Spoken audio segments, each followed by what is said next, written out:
In the day-to-day, it's tough to remember just how fragile our lives are. When everything is going right, the wrong just seems so far away. I got a phone call at 8 o'clock on Sunday morning from my family doctor. It's never good when your family doctor calls you at 8 a.m. on a Sunday morning and he's like, go to the hospital right now. How do we find composure when faced with the reality of near death? How do we keep the precipice of disaster as far from us as possible? I'm thankful to him. I believe he's saved my life.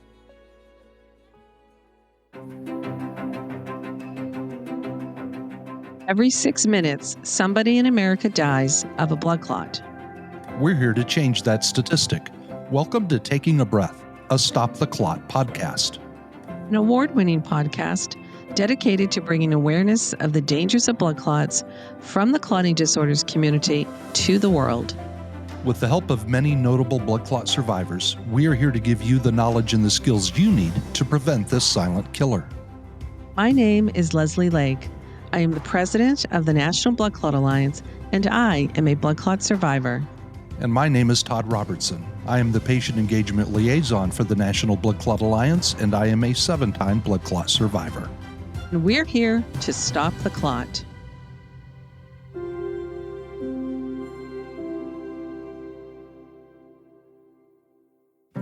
Most people create future plans for their life to come. They pack and prepare and finesse all of the beautiful ways they hope for their future to be. So when it comes to the stories we hear about loss and survival, how could you be ready for the hushed, insidious arrival of a blood clot? Our guest today is someone who came face to face with the terrifying reality of a complex clotting event. A news anchor, a father, and a husband. It is my pleasure to welcome to the show today the wonderful Chris Gailus. My name is Chris Gailus. For my professional work, I am a news anchor at Global BC Television in Vancouver, Canada. But the most important job I have is as husband to Jane and father to Will. I'm 58 years old, generally pretty healthy and active. And I was absolutely shocked by what happened to me in September and October of 2019. So for me, this all started when I was going out for a morning run. There's a beautiful part of Vancouver down by the seawall of Kitts Beach. It's a wonderful run. And I had been coming off what I would say was several months of sort of inactivity. I hadn't been that active and I wanted to get back to running and fitness and doing weights. I'd always played basketball. I'd always played some rugby and was very fit and active, but I'd had a period that was a bit of a long layoff. So I thought, I'll go down to Kitts Beach and I'll go for that easy 5K jog that I've done 100 times. And that'll be a good way to get back into the fitness. And so on the final, I'd say 100 meters of it, I hadn't sprinted hard in a long time. So I was feeling good. I had my tunes going and I just sprinted that last 100 yards and felt fantastic. And went home, had a shower, went to work.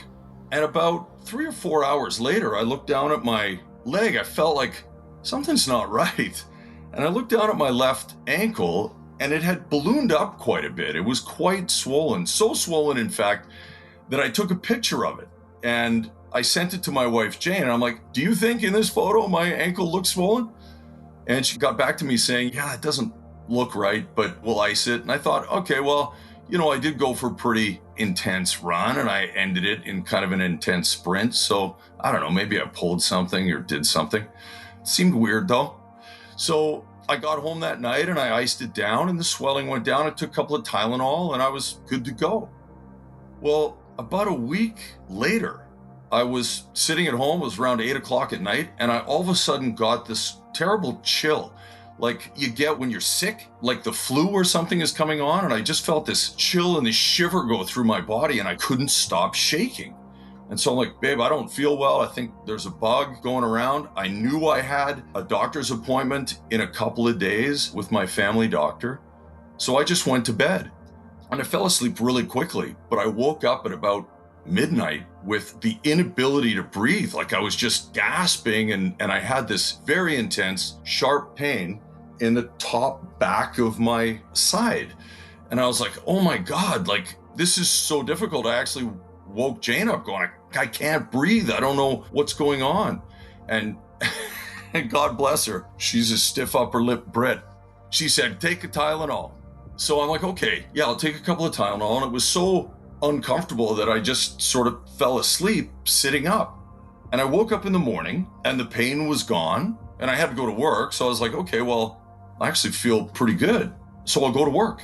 And I went to work and I finished the day and I came home that night and I was sitting down and almost at exactly 24 hours later, same thing, weird chills, shivers. I'm like, I feel it again.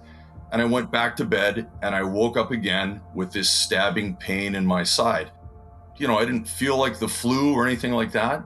But the next night when the same thing happened, you know, I knew something was wrong. And she's like, okay, tomorrow, like I should have gone right then to the emergency, right? Like I should have in that moment gone because something was serious. I didn't know it at the time, but those were embolisms transiting into my lungs, right? So either one of those could have been fatal, I later learned. But on the second night, instead of going to the ER right away, I did the same thing. I popped a couple of Tylenol and I went to sleep again, sitting up. But I woke up in the morning and I went immediately to the emergency room at the nearest hospital to us.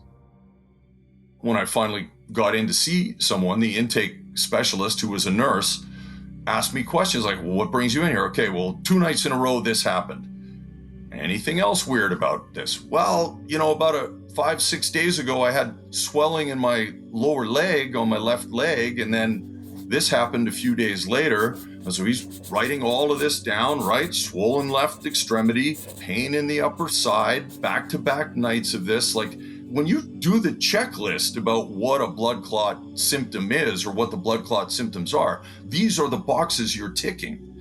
I had no idea about that because before we had left for the hospital in the morning, we'd hit Dr. Google and gone like, okay, these are the pains I'm having. What could it be? And some of the things that came up were like, oh, maybe you got kidney stones. Or maybe it's, you know, just the severity of the pain and the location of the pain. Maybe it's a gallstone or something else. So it also never said blood clot. So that was never on my radar when I went to the ER. So I got checked in. The ER doctor came to talk to me. I related all of the symptoms to her and she asked if I was stressed. I'm like, yeah, I'm stressed. Like, I've had a week of weird physical things happening to me. You know, I'm stressed at work. I work in a high pressure job. The news business can be that way. And yeah. And she's like, you need to rest, and discharged me. Now, I did get blood work done. I think maybe she had some preconceived notion that I was having some kind of heart issue or something. So whatever blood tests they did not do the D-dimer blood clot test, even though I had these classic symptoms of a blood clot, which is one of the big messages I like to get out to people, to advocate for your own health, because sometimes they don't know. And it seemed like this ER doctor, she did not recognize the classical symptoms of a blood clot. So I never got the D-dimer blood clot test. I went home. I would advocate, and I have been advocating for it to absolutely be standard procedure when somebody comes in with swollen lower extremity, pain in the side, do the D-dimer test. It's like you're pulling blood anyway. Let's do that one and maybe save some lives. I was lucky I dodged a bullet. I know a lot of other people do, but there's a lot of people who don't. And that blood test can be a simple indicator. So I never got it. I went home. And I mentioned earlier that I had that following week, had the checkup. And he's like, how you been? I'm like, weird. You know, this is what happened to me. And he looked like he just went ashen. And he's like, did they do the D-dimer test? And I'm like, I don't even know what that is. He's like, take this requisition to the lab right now and get the D-dimer test. I'm thankful to him. I believe he's saved my life. So that's what I did. Went to the lab, get the D-dimer test. And I didn't think anything about it until 2 days later, when the lab results came in and I got a phone call at 8 o'clock on Sunday morning from my family doctor. It's never good when your family doctor calls you at 8 a.m. on a Sunday morning and he's like, go to the hospital right now. We need to run a check on whether you have embolisms in your lungs because of the symptoms that I had described earlier. And so I went immediately to VGH, a different hospital this time, and they ran the test. It turns out, here's another complication to figure out what was going on with my body. I'm allergic to contrast dye, so I couldn't get like a normal MRI or ultrasound or whatever procedure it was that they were going to do to check my lungs, because I'm allergic to that dye, which we had figured out a few years before for another procedure I had. So I had to do the whole nuclear medicine thing and get a little isotope of technetium put in my blood, and they ran a test, a sort of an older school test because of that. And they found out that I had had 2 embolisms that had entered my lungs, transited my heart, and thankfully got through my heart without causing a jammer. And so I began at that moment blood thinning medication.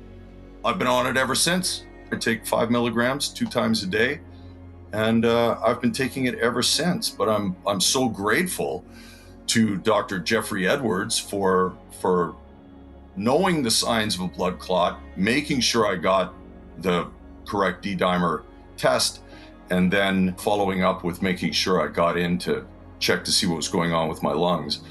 And now it's just sort of managing life on blood thinners, which isn't that difficult. Once they knew that I had the blood clot, I found out that I had this 8-centimeter blockage behind my left knee. So at some point between when I had the swelling in the lower leg and when the first onset of the pain in my side arrived, which would have been 5 or 6 days, I think, at some point in that period, a piece of that clot dislodged from behind my knee and ended up in my lungs. And then it must have happened almost 24 hours later, because the same thing happened, and the nuclear medicine, the nuclear imaging that they did detected 2 areas in my lungs where the embolism had taken root. So the complicating factor in all of this is I was supposed to be flying to Tokyo in a few days to go to the Rugby World Cup with my family and friends. We had all booked this. We'd planned this 4 years, ever since we were in England for Rugby World Cup in England. And because of the delays in getting on the blood thinners, I was unable to fly. My family got on the plane and went to Tokyo with our friends, and I stayed behind because I couldn't fly. And I finally met them in Hawaii, sort of for a step-down trip on the way back when I was able to fly. Nice to be able to get away, but had I been diagnosed in the right way, there wouldn't have been nearly as much disruption in our personal lives. And it was so great, such a relief for my family. They left for Japan before really fully understanding what the long-term prognosis for me was.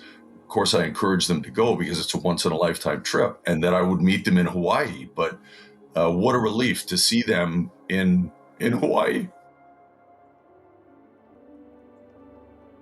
I don't think I really realized how close I came to death, because 1 in 4 embolisms in the literature I got from the deep vein thrombosis clinic, which I was referred to after diagnosis, showed 1 in 4 is fatal.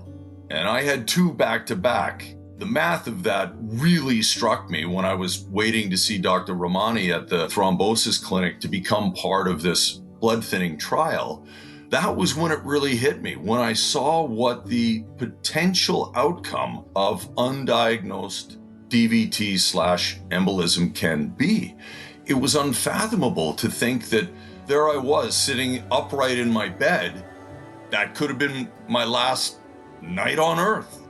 And it wasn't until I really got into the literature at the thrombosis clinic that I realized, wow, that's way closer at the age of 49, way closer to death than I want to be at this age. I've got a son, who was 8 years old at the time. I'm like I say, a loving husband. I'm a family man, and when you realize, boy, I could have gone cold that night, it's a real wake-up call, and it's part of the reason that I've tried to become an advocate for this so that other people can learn from my mistakes. Because, well, first of all, the minute I had this unusual swelling in my lower left leg, should have gone to the hospital right now. Like, I know that now, and that's what I tell people. It took me almost 2 weeks with even some, emergency room help to figure it out. And it wasn't until my family doctor demanded the D-dimer test that we really nailed it. There's a male element to it too, I'm sure. I mean, everybody is stoic in their own way, I'm sure, but part of it is, you want to be tough. You don't want to cause a fuss. It's difficult to disrupt the family at midnight when you wake up in pain and you got to, I don't want Jane to worry. I don't want my son to worry, all of those things. But it would have been way worse had I gone cold in the night and they woke up with that to deal with. So obviously, take care of yourself. Get to the hospital. Make sure that you relate all of those symptoms, and make sure that if they aren't listening, or there's kind of okay, well, maybe you just need to chill out. No, you need the D-dimer blood test. You need them to check on the reality of the possibility that you could be experiencing a blood clot, because that's how you prevent death, is making sure that you get on the blood thinners that quick. Knowing the risk factors and symptoms of a blood clot is a surefire way to mitigating the needless loss from a clotting event. When we know the signs, symptoms, and potential elevated causes, we arm ourselves with the power of knowledge. Between Factor V Leiden and traumatic physical injury, to hormonal birth control and genetic makeup, knowing what to watch out for could be the difference between a life saved and a life lost. You made me cry. I'm going to blame you. We share some things in common, not just blood clots, but I too did not receive a D-dimer. I too did not receive an ultrasound. And I too ended up in the ICU, bilateral pulmonary embolism. So I'm curious to know, did anxiety for you become worse after you started reading about this and learning about the statistics around blood clots? Because it got worse for me, much worse after I had my blood clot. And the more information I got, the worse it became. What happened for me after, when I realized how close I came to a fatal episode and how close I came to death, it took me a long time to trust my body again. And as a guy who's always been active and a guy who likes to exercise, I fell into a kind of a funk about trusting that my body was going to be there for me when I needed it, and that pushing it like I had that day when the clot first appeared. Now, mine is considered an unprovoked blood clot. There was no injury. There was no reason for me to have this blood clot behind my left knee. I hadn't had surgery. I hadn't been on a long flight. There was nothing. It may simply be genetic. So yes, I got on blood thinners right away, but it took me a long time to feel like I was myself again, and that I could trust my body again, and that I had the enthusiasm to work out again at the rate that I wanted to. And that almost became this, I don't know, like a snowball effect, because I would be like, I don't feel good enough to kind of push it the way that I should. So my fitness started falling off, and when my fitness started falling off, I felt like I couldn't push it to get back to where I was. And I just got in this cycle of, depression. Mm-hmm.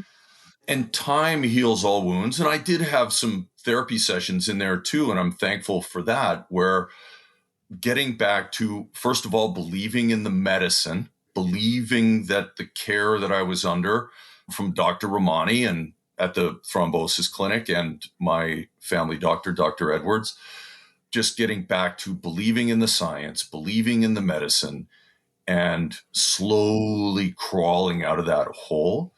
But that, I would say, was the big, maybe not so much anxiety as depression and concern about whether I was ever going to be my old self again. And I feel like I'm back. I'm glad you're back.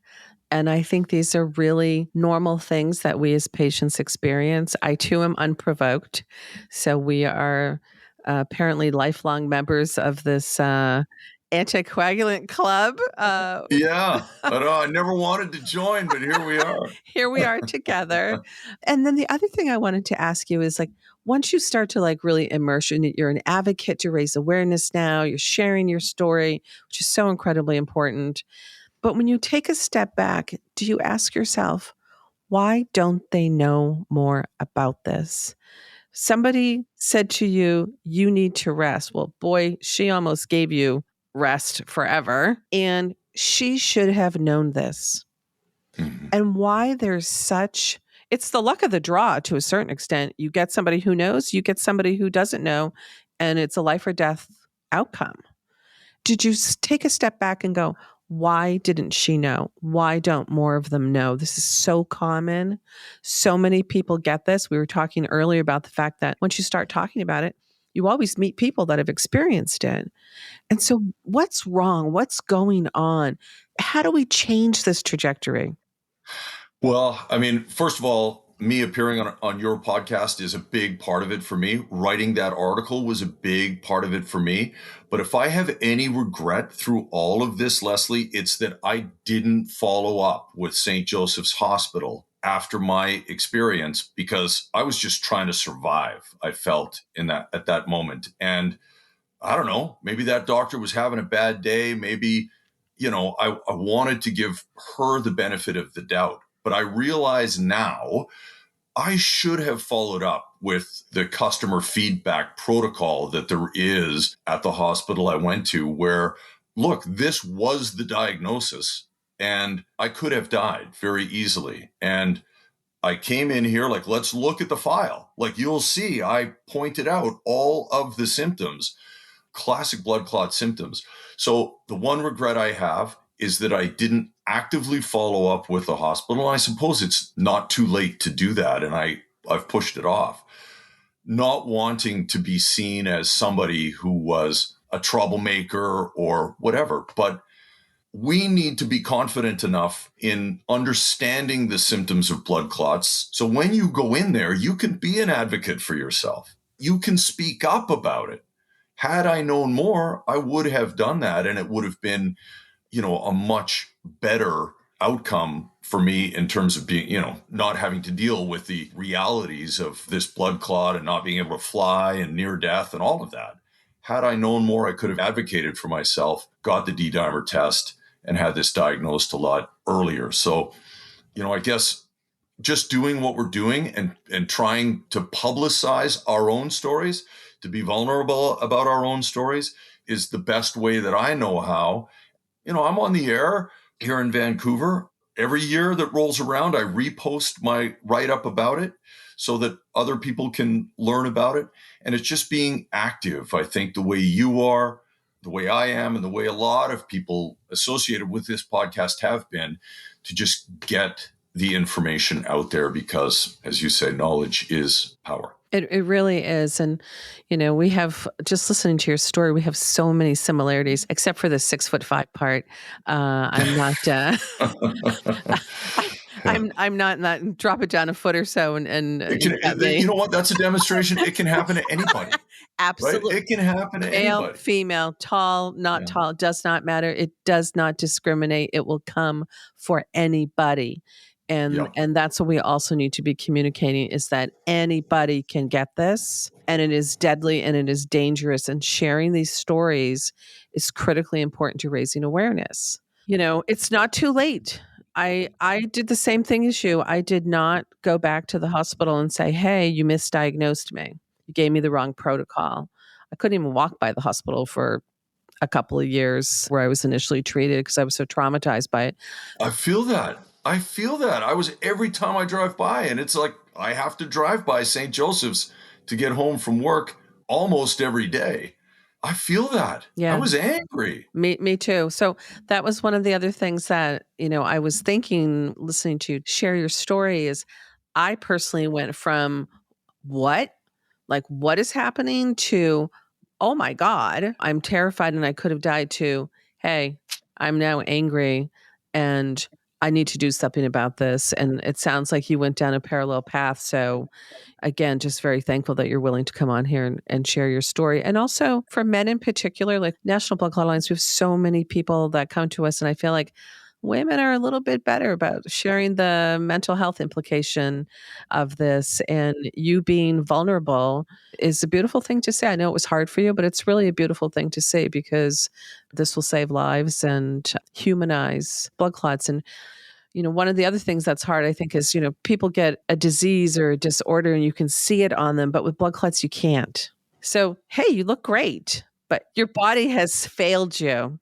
And you talked about that with exercising. And that's also a tricky thing, because you look normal, but you certainly don't feel normal. Yeah, that's right. It's one of those sort of hidden afflictions, right? And you can be dealing with all of the mental weight of what you have just survived, and a form of grief that you have to wrestle with over the fact that, okay, well, despite all of these things that you're doing in your life that you think are going to extend it and inure or prevent you from falling, there are things going on in our bodies that we can't control. And you have to wrestle with that emotionally and mentally, that you can't be this untouchable person that maybe you felt like you were. And that person is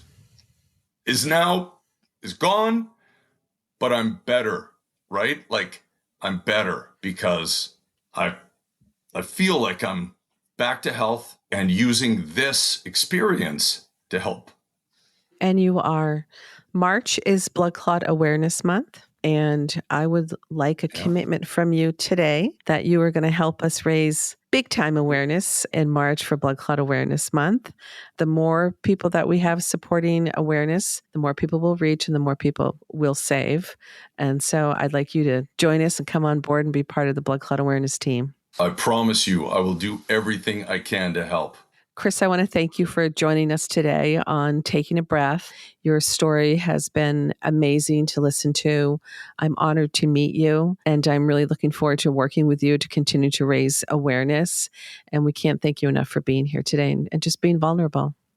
Oh, thank you so much, Leslie. It is so good to share my story and to know that there's this platform that is going to enlighten hopefully thousands of other people to recognize the symptoms of a blood clot. And I know that that's going to save lives. I'm so thankful for the opportunity to speak to you today and to share a little. You and I are like blood clot brothers and sisters with what we've lived through here. We are.